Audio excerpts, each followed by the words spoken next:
계속 소파를 긁어요. 혼내도 절대 말 안 들어요. 깨물길래 안 돼! 했는데 계속해요. 혹시 지금 이 고민들 한 번이라도 해본 적 있으신가요? 그렇다면 이 영상이 집사님과 고양이 사이를 조금 더 가까워지게 해줄지도 몰라요.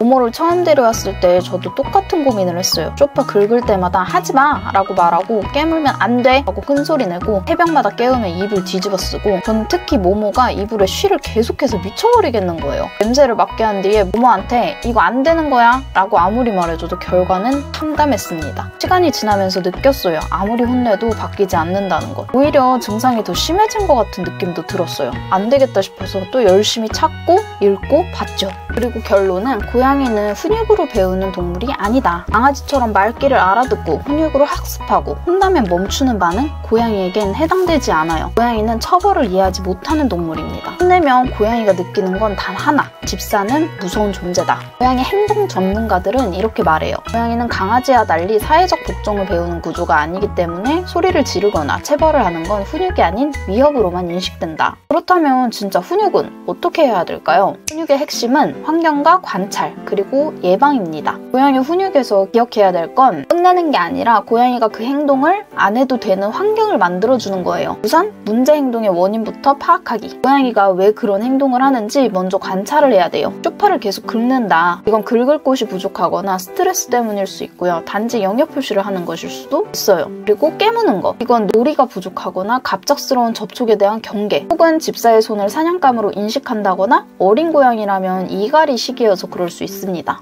새벽에 폭주하는 이유는 낮 동안 활동이 부족하거나 사냥 욕구가 충족되지 않을 때 그래요. 따라서 원인을 찾아낸 뒤 그 행동을 대체할 수 있는 방법을 만들어주는 게 훈육의 핵심이에요. 다음으로 바람직한 행동을 유도하기 위한 환경 만들기. 긁는 행동은 스크래처를 생활 동선에 맞게 설치를 해주고 스크래처를 사용해주면 보상을 해주세요. 그리고 깨무는 행동 같은 경우엔 놀이 시간을 확보해주시고 손 대신 장난감을 꼭 사용해주세요. 새벽에 폭주하는 경우엔 사냥놀이를 루틴화하고 낮 시간을 활발히 보낼 수 있는 환경을 마련해주세요. 저는 이불에 오줌을 싸는 모모한테 모래랑 화장실을 바꿔주고 나서는 실수를 한 번도 안 하더라고요. 그동안 왜 이불에 오줌을 싸는 거야? 라고 말했던 게 너무 미안했어요. 이처럼 문제가 되는 행동을 할 이유를 제거하는 게 가장 효과적인 훈육 방법이에요. 하지만 이렇게 했음에도 불구하고 계속해서 문제 행동을 보인다면 이 방법을 한번 해보세요. 즉시 반응, 그리고 긍정 강화. 고양이는 지금 이 순간만 기억해요. 따라서 잘했을 때는 무조건 간식이나 칭찬, 잘 못했을 경우 조용히 무시. 이게 가장 중요합니다. 큰소리, 체벌, 밀기 이건 절대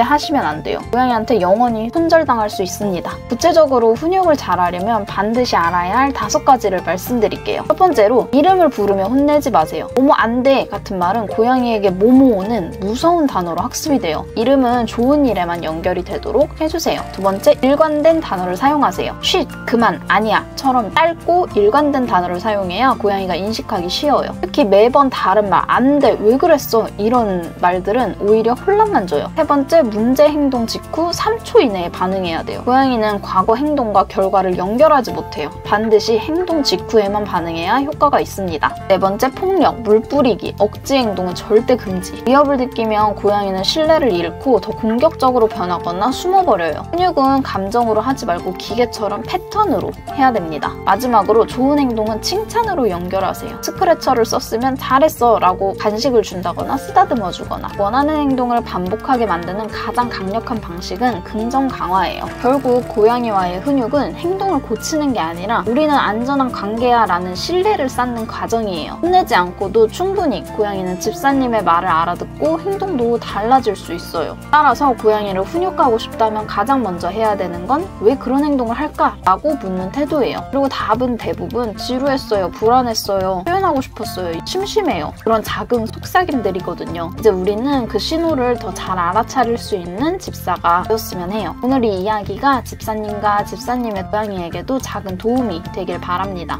고양이와 함께하는 하루 오늘도 연구 중인 냥이놀이 연구소 구독, 좋아요 부탁드려요.